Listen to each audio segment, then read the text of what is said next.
नमस्कार, बहुत स्वागत है आपका छत्तीसगढ़ के नंबर 1 बुलेटिन में। मैं हूं आपके साथ ऋतु ज्ञानवानी। सबसे पहले बात नेता प्रतिपक्ष की। नेता प्रतिपक्ष चरणदास महंत ने बड़ा बयान दिया है। उन्होंने कहा कि बघेल सरकार में विधायकों और मंत्रियों के काम नहीं करने के आरोप उन्होंने लगाए हैं। उन्होंने कहा कि ज्यादा कहेंगे तो लड़ाई हो जाएगी। साथ ही कहा कि विधानसभा चुनाव में एंटी इनकम्बेंसी थी, लेकिन हम भांप नहीं पाए। कुछ लोगों ने भांपा था, लेकिन उनकी सुनी नहीं गई। लेकिन अब स्थिति अलग है। उन्होंने लोकसभा चुनाव में राजनांदगांव, कोरबा, कांकेर, जांजगीर, बस्तर सीट पर कांग्रेस की जीत का दावा किया है।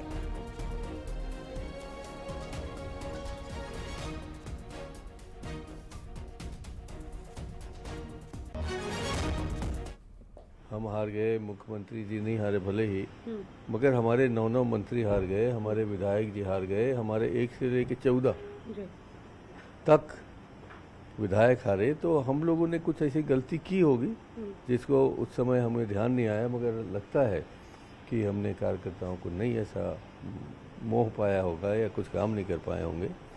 तो ऐसी हार को स्वीकार नहीं करना भी तो बेवकूफ़ी है ना। अगर हम अच्छे काम किए होते तो हमारी सरकार होती। हमने काम अच्छा नहीं किया, इसलिए हमारी सरकार नहीं है। तो इतनी छोटी मोटी बातों में मैं झूठ बोलने को पसंद नहीं करता। तो मंत्री ने काम नहीं किया, विधायकों ने विधायकों ने नहीं किया, मंत्री ने नहीं किया। कुल मिला के सवाल यह है कि सरकार के प्रति एंटी इनकम्बेंसी थी, वो विधायकों के प्रति भी थी, और उसका कारण हुआ कि हम हार गए। भाप नहीं पाए थे आप?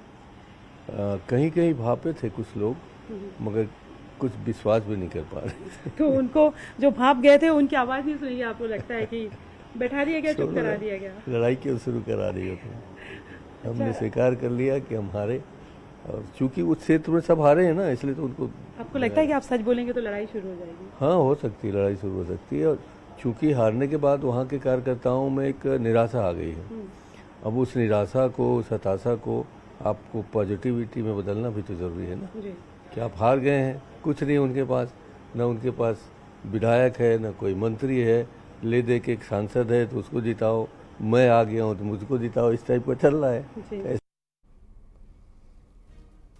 तो ये बड़ी बातें चरणदास महंत के द्वारा कही गई हैं। और हमारे साथ खास चर्चा के लिए भी खास मेहमान भी जुड़े हैं।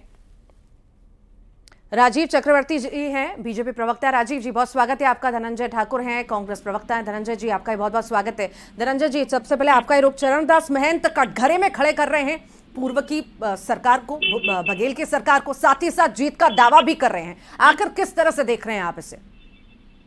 देखिए, कांग्रेस पार्टी के वरिष्ठ नेता हैं और नेता प्रतिपक्ष चरणदास महंत जी, और उन्होंने जो बातें कही है, निश्चित तौर पर छत्तीसगढ़ में 11 लोकसभा सीटों पर कांग्रेस पार्टी जीत दर्ज कराने की ओर आगे बढ़ रही है। चाहे वो राजनांदगांव हो, चाहे कोरबा हो, चाहे महासमुंद हो, चाहे रायपुर हो, कांग्रेस के प्रति जनता का रुझान है और कांग्रेस के प्रति लोगों का उत्साह बढ़ा है। क्योंकि बीते 10 साल से केंद्र में बैठी भाजपा की सरकार ने, ये तो धनंजय जी, ये तो आने वाला समय बताएगा कि आखिर जीत की मुहर किस पे लगती है। दूसरी बात पे आप जवाब ही नहीं दे रहे। वही बात है, एंटी इनकम्बेंसी की बात उन्होंने कहा कि मंत्रियों ने काम नहीं किया, विधायकों ने काम नहीं किया सरकार में। इसका जवाब दीजिए ना। सुनिए, मैं कह रहा हूँ ना भाई, चुनाव में अगर किसी की हार होती है तो कुछ न कुछ कारण रहते हैं, बिना कारण के तो हार नहीं होती है। और हमारी सरकार ने 5 साल में जनता के हर वादे को पूरा किया है। अगर किसान प्रदेश के खुशहाल हुए तो कांग्रेस सरकार की देन है। प्रदेश के 44 लाख घरेलू उपभोक्ताओं को बिजली बिल हाफ की सुविधा मिली है। युवाओं को बेरोजगारी भत्ता 2500 मिला है। महिला स्व सहायता समूह के 19 करोड़ कर्ज माफी हमारी सरकार के दौरान हुआ था। 10,000 से अधिक गौठानों का निर्माण हुआ था यहाँ पे। तो लगातार हमारी सरकार ने उस दिशा में काम किया है। हो सकता है किसी कहीं भी चूक थोड़ी बहुत रही होगी, स्वाभाविक सी बात, इसलिए कारण। वो तो सीधे आरोप लगा रहे हैं कि मंत्रियों विधायकों ने काम नहीं किया है, और उन्होंने कहा कि अगर ज्यादा हम कहते हैं तो लड़ाई हो जाएगी, हमसे ज्यादा मत बुलवाइए। नहीं, देखिए, हमारी सरकार ने जनता के हर वादे को बेहतर तरीके से काम पहुंचाने का काम किया, उस दिशा में अच्छा काम किए हैं। और मैंने कहा ना, कहीं कुछ छोटी मोटी दिक्कतें हुई होगी, कहीं कोई चूक भी हो सकती है, इस बात से इंकार नहीं कर सकते। मनमुटाव तो नहीं चल रहा है, गुस्सा तो नहीं है किसी बात को लेकर? महंत जी, किसी मनमुटाव नहीं है। कांग्रेस के सारे लीडर्स, सारे नेता कार्यकर्ता एकजुटता के साथ। फिर कटघरे में क्यों खड़े कर रहे हैं पूर्व सरकार को? पता नहीं उन्होंने किस दिशा में, किस वजह से बातें कही है, उनके बोलने का क्या तात्पर्य था, बेहतर तरीके से महंत जी बता पाएंगे।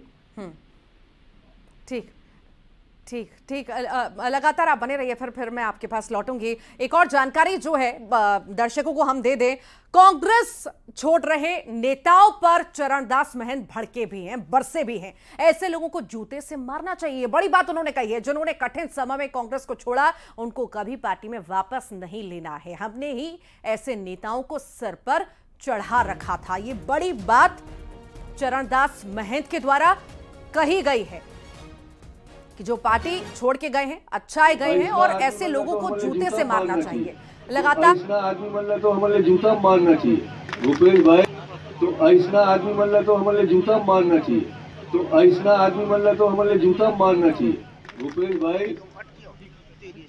अगले बार मुख्यमंत्री बनता तोर बगा दूसर बनता कहूँ बनता, ये जे मन गए है ते मतलब लेना नहीं है, न उनसे पैसा से मतलब है, न उनसे कौड़ी से मतलब है, तो ऐसा आदमी मतलब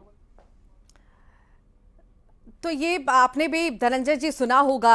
यहां पर सवाल ये भी है कि आखिर ये कैसी भाषा है, कैसी भाषा का प्रयोग किया गया है। अगर जो एग्जिस्टिंग है ऑलरेडी उन पर आखिर क्या प्रभाव पड़ेगा अगर ऐसी भाषा का प्रयोग किया जाएगा कि ऐसे लोगों को जूते मारने चाहिए जो पार्टी छोड़ करके गए। कैसे देखते हैं आप? बात है, गुस्से का आक्रोश होता है, और अगर किसी कांग्रेस पार्टी ने बहुत सारे नेताओं को नाम दिया, पहचान दिया, और बहुत सारे पदों पे उनको सुशोभित किया, मंत्री भी बनाया, विधायक बनाया, सांसद बनाया, और जब पार्टी को उनकी जरूरत पड़ी तो जो लोग पार्टी छोड़ के जा रहे हैं, तो स्वाभाविक बात है, आक्रोश होता है। और उनका मतलब ये नहीं था कि उनको जूता मारे, एक व्यंग भी होता है कि उनको खदेड़ा इनको पार्टी में ना लाया जाए। मुझे नहीं लगता कि चरणदास महंत ने कोई गलत बातें कही है, और पूरे पार्टी में ऐसे लोगों के खिलाफ आक्रोश भी है जो पार्टी के साथ धोखाबाजी कर रहे हैं, पार्टी छोड़ जा रहे हैं। ठीक ठीक, लौटती हूँ, फिर से लौटूंगी। और भी कई सारी बड़ी बातें। ममता भी हमारे साथ लगातार जुड़ी हुई हैं।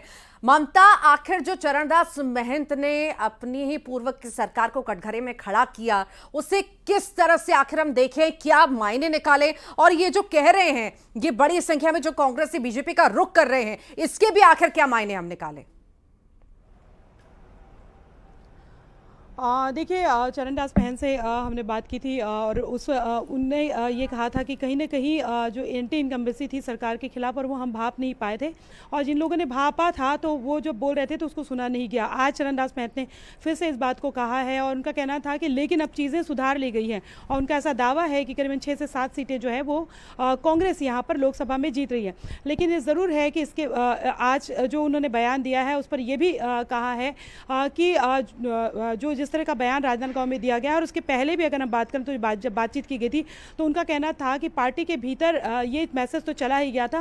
उन्होंने साफ तौर पे उनका कहना था कि जो मंत्री हैं या विधायक हैं उन्होंने काम नहीं किया था, और अगर हम बात करें तो ये साफ तौर पे चीज़ें सामने थी, लेकिन उसके बाद भी इस चीज़ को कहीं ना कहीं इग्नोर किया गया, और जिसका सीधा सीधा खामियाजा जो है वो पार्टी को भुगतना पड़ा, और हमारी सरकार नहीं आई। चरणदास महंत का कहना था कि मैं अब लेकिन इस बात को कुरेदिए मत, क्योंकि अगर मैं कहूँगा तो लड़ाई हो जाएगी। हालांकि हमने उनसे पूछा कि लड़ाई किससे हो जाएगी, उन्होंने कहा कि इस बात को मत कुरेदिए, लेकिन ये साफ तौर पर है कि चीजें जो है वो सामने थी। और अब अगर हम बात करें तो बात ये नहीं, एक के बाद एक अलग अलग तरह के बयान जो है तीस और दर्द यहाँ पर दिखाई दे रहा है, पर कॉन्फिडेंस पूरा। उनका कहना है कि 11 की 11 सीटें हम जीत रहे हैं। हालांकि ये वक्त बताएगा जिस तरह का कॉन्फिडेंस उनका है और जैसे बयान उनके। फिलहाल बहुत शुक्रिया ममता।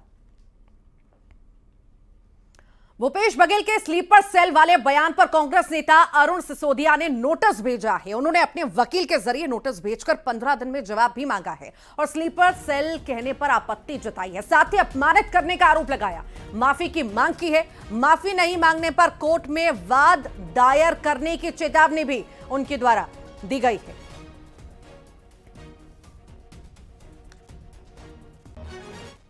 देखिए, पिछले दिनों भूपेश बघेल जी जो पूर्व मुख्यमंत्री हैं और साथ ही साथ कांग्रेस पार्टी से राजनांदगांव से लोकसभा का चुनाव भी लड़ रहे हैं, उनके खिलाफ मेरा आज मानहानि का एक दावा पेश किया गया है, जिसमें कि नोटिस भेजकर उनसे 15 दिन के अंदर क्षमा मांगने की बात की है मैंने।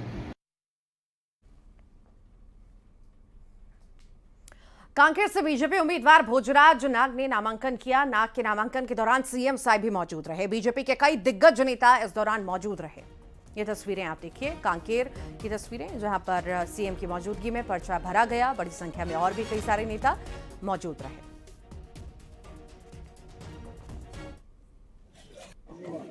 आज हमारे कांकेर लोकसभा क्षेत्र के लोकप्रिय प्रत्याशी श्री भोजराज नाग जी, हमारे प्रदेश के यशस्वी चुनाव प्रभारी श्री नितिन नवीन जी, हमारे इस क्षेत्र के पूर्व सांसद, पूर्व प्रदेश अध्यक्ष और विधायक श्री विक्रम उसेंडी जी, हमारे छत्तीसगढ़ सरकार के मंत्री श्री रामविचार नेताम जी, हमारे प्रदेश के यशस्वी अध्यक्ष श्री किरण देव जी और हमारे पार्टी के वरिष्ठों की उपस्थिति में अपना नॉमिनेशन फाइल किया है और हम लोग पूरी तरह से आश्वस्त हैं कि कांकेर लोकसभा चुनाव हम लोग भारी मतों से जीतेंगे।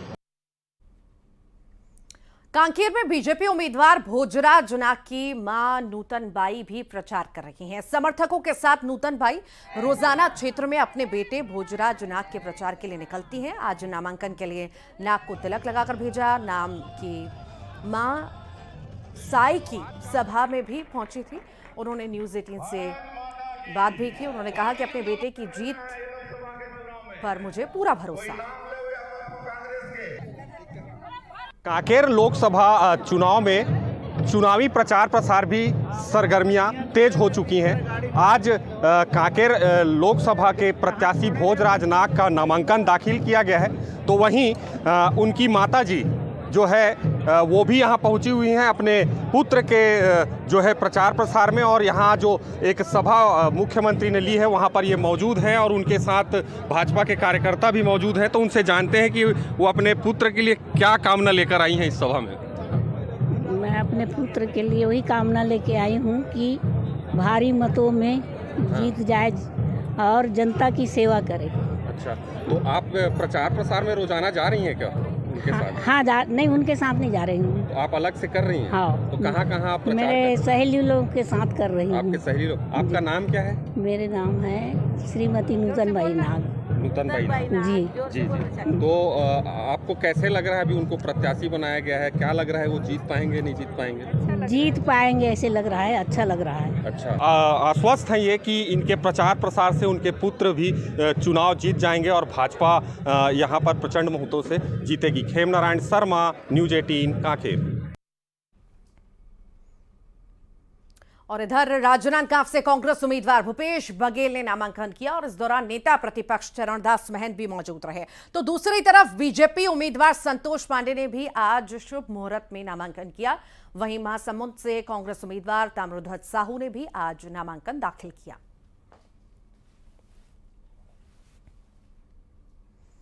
ये दो तस्वीरें आप देख रहे हैं।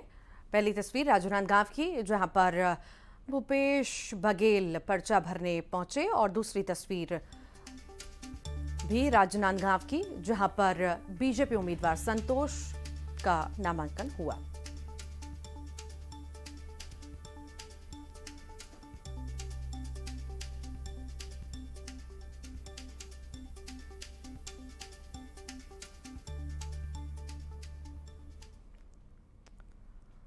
और अब जिक्र कांकेर का, जहां आम आदमी पार्टी के पूर्व प्रदेश अध्यक्ष कोमल हुपेंडी ने बीजेपी ज्वाइन कर ली है। सीएम साई की मौजूदगी में उन्होंने कमल का दामन थाम लिया है। आपको बता दें कि कोमल हुपेंडी ने कुछ महीने पहले आम आदमी पार्टी से त्यागपत्र दे दिया था और अब बीजेपी की सदस्यता उन्होंने ले ली है। तस्वीरें देखिए, सीएम साई, विष्णुदेव साई उन्हें सदस्यता दिलाते हुए नजर आए।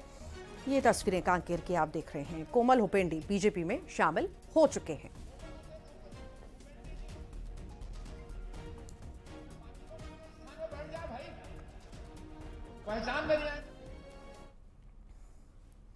और इधर दुर्ग में बीजेपी को बड़ा झटका लगा है। विजय साहू बीजेपी में शामिल हो गए। विजय साहू कांग्रेस के वरिष्ठ नेता और पूर्व क्रेडा सदस्य भी रहे हैं। साहू सैकड़ों समर्थकों के साथ बीजेपी में शामिल हुए। विजय बघेल ने उनको पार्टी की सदस्यता दिलाई।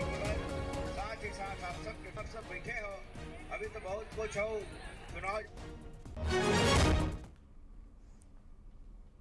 कोरबा में बीजेपी ने पोस्टर के जरिए कांग्रेस उम्मीदवार ज्योत्सना महंत पर निशाना साधा। बीजेपी ने लिखा कि रिमोट कंट्रोल सांसद अब और नहीं। वहीं बीजेपी के पोस्टर पर कांग्रेस ने पलटवार किया।